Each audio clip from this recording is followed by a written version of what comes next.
Hi, this is George LeMieux, Chairman of the Board of the Gunster Law Firm, on this week's View from the Top, and I'm privileged to be with my friend, the Mayor of the City of Orlando, Mayor Buddy Dyer. Mayor, welcome. Thank you very much, Leonard. I haven't seen you in a while. Remember the days when you were in the Senate and helped us? Kathy Russell was reminding me of a SAFER grant that helped us with a bunch of firefighting positions, so thanks for your service. Well, I was pleased to do it. Thanks for being on with us today. And you know, Orlando is an amazing city. It's under your leadership going back to 2003 now. I think you're the longest serving mayor Orlando's ever had.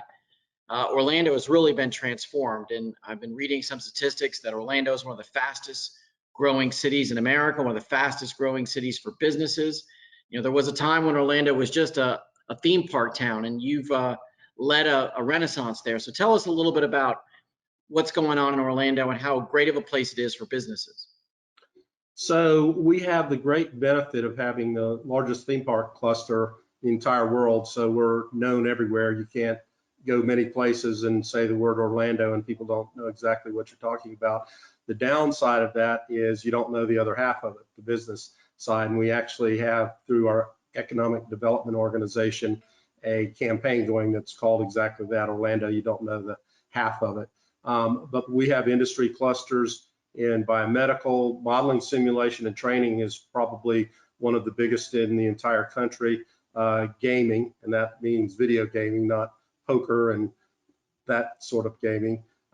So we've got a lot of high tech going on. We've got a great downtown scene.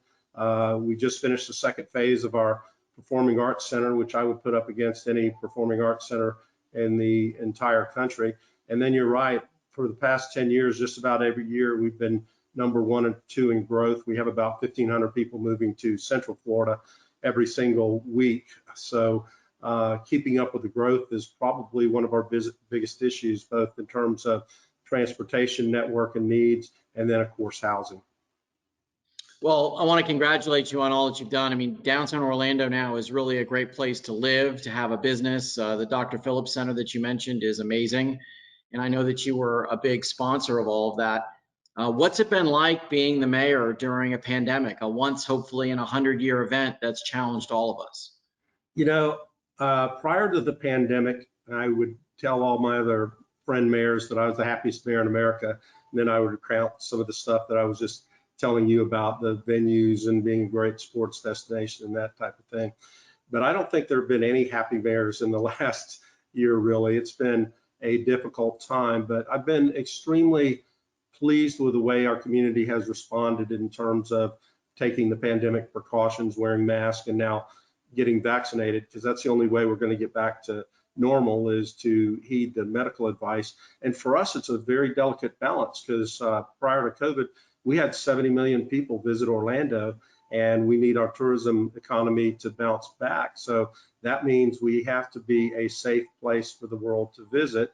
And it's still a little scary to have visitors from outside our community that you don't know where they're coming from exactly, and whether they're practicing protocols and taking vaccines and that sort of thing. So it's still going to be a balance for us here in a community that receives so many visitors. Well, I compliment you again on that, because trying to balance keeping your businesses open with being safe, I know has been tough on all of our elected officials. Do you see things getting better in Orlando right now in terms of the vaccine being more prevalent and cases of COVID going down? I do. We're still a little higher in terms of new cases than I would like, probably about 7%. We want to be under 5%. And we've had pretty good luck with vaccine, but like the rest of the state, really the rest of the country, we've kind of slowed that path down. Our people that were over 65, probably 60 to 70% vaccinated, but each age demographic going down every 10 years, there's less and less, and then you get down in the 20 and 30-year-olds, and it's pretty low. So we're continuing to encourage people to get vaccinated, and we're going to have to come up with some different strategies, I think, to encourage people to do that. Want to finish up and talk with you, Mayor, about your issues that you're focused. You've been on the issues of equity in your community. Obviously, Florida is an extremely diverse place. Orlando is a very diverse place. You have an African-American population. You have a large Hispanic population in and around the city.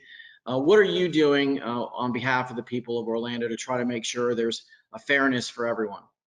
So we really pride ourselves on the fact that we embrace diversity and are diverse here in Orlando. And I think that's shown through during the Pulse tragedy and the way we were resilient and able to respond, and the love that's shown for Orlando all around the world. But in addition to diversity, you need to focus on equality and equity.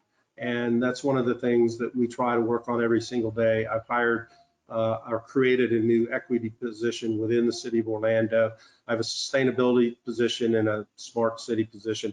I like to have somebody that focuses every day on specific issues that are throughout the city, not like public works or police or fire, but things that are intrinsic within the department or within the city.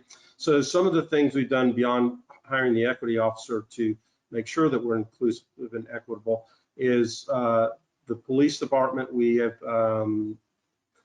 hired an outside consultant to study top to bottom all of our policies, not afraid to look under the hood, so to speak, in terms of use of force and other things like that. But we also have launched community response teams, which are trained mental health professionals to respond to some nonviolent 911 calls instead of OPD.